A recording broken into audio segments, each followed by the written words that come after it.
KSC Presents. This girl was suspended for ripped jeans. You won't believe why. When Melissa McKinley's daughter was reprimanded for wearing ripped jeans, she thought it was a reasonable punishment for not following the dress code. However, when she found out about the lecture her daughter had to endure, and why her choice of clothing could tempt her fellow male classmates, she was left outraged. This mother was out for revenge, and she was going to get it. It was a typical late September morning in 2018, when McKinley's daughter headed off to school, as she normally did. There was nothing particularly special about the day. It was hot, which was normal for Palm Beach County, Florida, and the last of the summer weather was finally coming to close. However, little did McKinley's daughter know that her choice of outfit was about to set off a crazy chain of events. It was during her history class when McKinley's daughter was approached by one of the administrators of Forest Hill High School. They immediately pulled her out of class and handed her a suspension for the rest of the day. But why? Well, it seemed the jeans she was wearing were in direct violation of the school's dress code due to a ripped knee. No, most people would think the administrators were overreacting. For starters, ripped jeans are totally the style now. Also, is it really worth a student losing out on an entire day of school? To say Melissa was pissed off would be an understatement. And she immediately went on Facebook to share her anger with the school, writing an open letter to the Florida Palm Beach County School District. McKinley decided to take the school to task on social media. My daughter wore a pair of jeans today to school. They had a hole in the knee.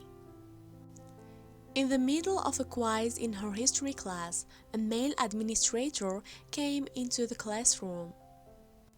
However, it wasn't the ripped jeans part that was the problem. According to McKinley, the administrator told her daughter that she needed to consider the guys in her class and their hormones when choosing her wardrobe.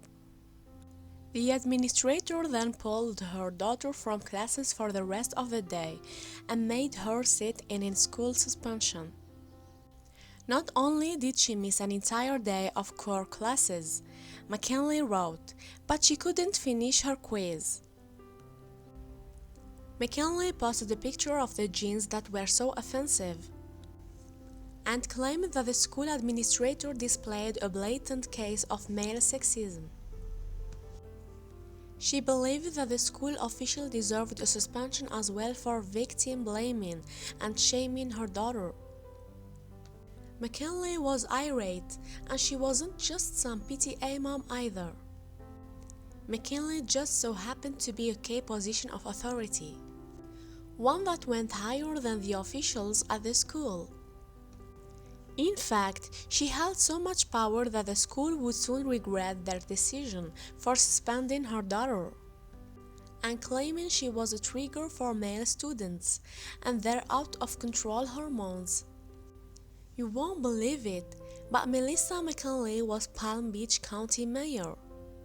She had just been re-elected in July 2018, and she was also a member of the District 6 Council. To say she was a powerful woman would be an understatement.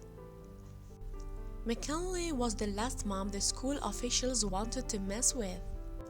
As mayor, McKinley spearheaded many initiatives, including taking on the drug companies and holding them accountable for the opioid crisis.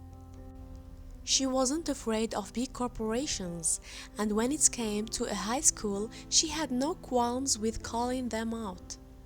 McKinley believed the administrator needed to be held accountable for his sexist actions. Her daughter wearing ripped jeans was not the issue. McKinley completely understood it was against the school rules. The principal had been very clear that any torn clothing was against dress code. Even the location of the tear of the jeans didn't matter. What mattered was the explanation for why she shouldn't wear them. According to McKinley, the school administrator's job was not to be the tear police. Girls and boys had the same dress code in terms of ripped clothing. Therefore, saying her daughter was a temptation to the boys had absolutely no merit whatsoever. Many people chimed in on McKinley's post wondering that the problem really was her daughter's clothing choice was against the school policy and rules were rules. Anyone else would have been punished for the same offense.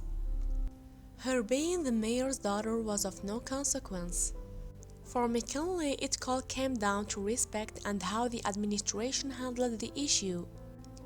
She was fine with her daughter being punished for breaking the dress code. But she was not fine with her daughter being the reason that the boys in the school couldn't keep it in their pants. She was not responsible for male hormones. In her Facebook rant, McKinley wrote, "I'm sorry, but excuse me, perhaps my daughter should have worn a different pair of jeans." But why should she have to worry about dressing a certain way to curtail a boy's potential behavior? So, like, it's her fault if the boy touched her because of what she was wearing? A boy's potential inability to control his hormones warrant my daughter's inability to attend her classes today and miss valuable curriculum, McKinley stated. Did seeing a knee affect your ability to concentrate? I'd like to think her intelligence and quick-wit, beautiful smile and weak sense of humor might, but her knee? We have to admit, she has a point. The school officials' views seem pretty antiquated to say the least. After her rant and going to the principal, McKinley was alerted that they would be investigating further into the situation. The principal wanted to know exactly what was said to her daughter and go from there. However, McKinley still believed her daughter's punishment was extreme.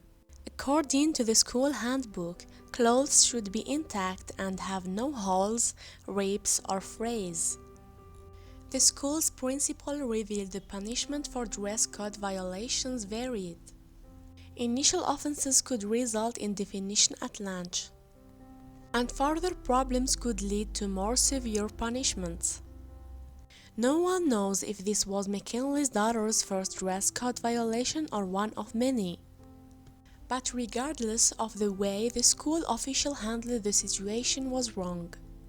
No girl should be told she is a temptation to her male classmates. It sends the wrong message that if a boy touches you, it is somehow your fault.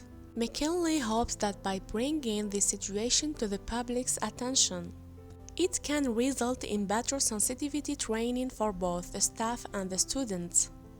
The message that somehow a woman's wardrobe is responsible for a man's behavior is wrong.